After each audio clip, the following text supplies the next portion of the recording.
Hey, it's Vanessa, the Crafty Gemini. I post weekly how-to video tutorials right here on my YouTube channel. In this video, I'm giving you a quick overview of the envelope punch board by We Are Memory Keepers.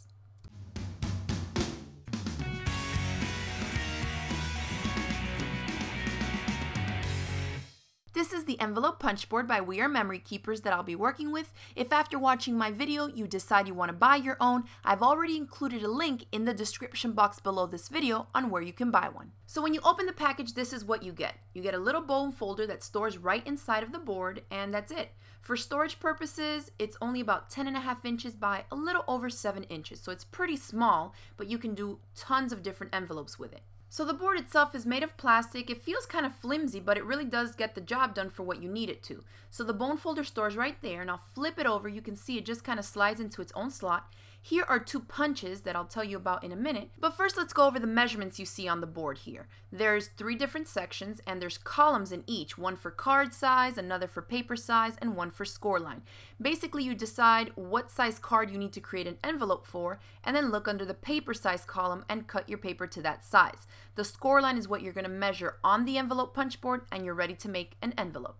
So here are the score line measurements. So the score line says measure along here, and it's going to tell you 3 and 1/8, whatever it is, that's what you're going to measure the edge of your paper on. The directions are also right on the envelope punch board, so you don't have to worry about forgetting anything. Here's one punch that creates notches in your envelopes. And the notches allow for the sides to fold in without the excess bulk of the paper that would be there otherwise. Now here we have 2 important things. First is the score guide. It's kind of like a little arm sticking out from under the punch right there. And then we have our score line, of course, right along here. So these are 2 important things in order for you to get the symmetrical envelopes that you're planning to make.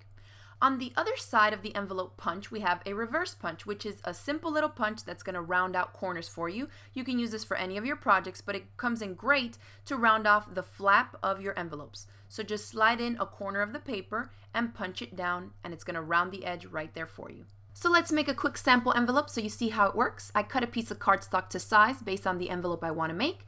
The board told me that my score line is 3 inches, so I'm lining up that left edge there. Punch it out to get the notch and score along the score line. Perfect. Now you need to turn your paper counterclockwise, and now don't measure, just line up the previous score line with the score guide that's sticking out. Don't pay attention to these measurements up here anymore. Okay, all we need to do is line up our score line that we just did with the little arm that's sticking out of the board right here. Punch and score again. Turn, line it up, punch, score again, and make your way around until you have your finished envelope.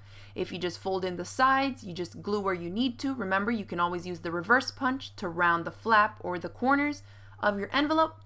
Make sure all the creases are nice and flat, and glue where you need to, and your envelope is done.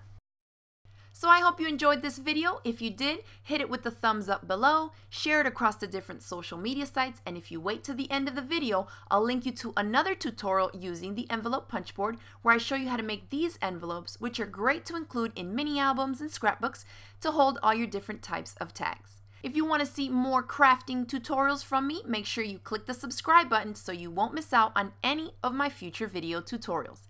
Thanks for watching, and I'll see you next time. Bye!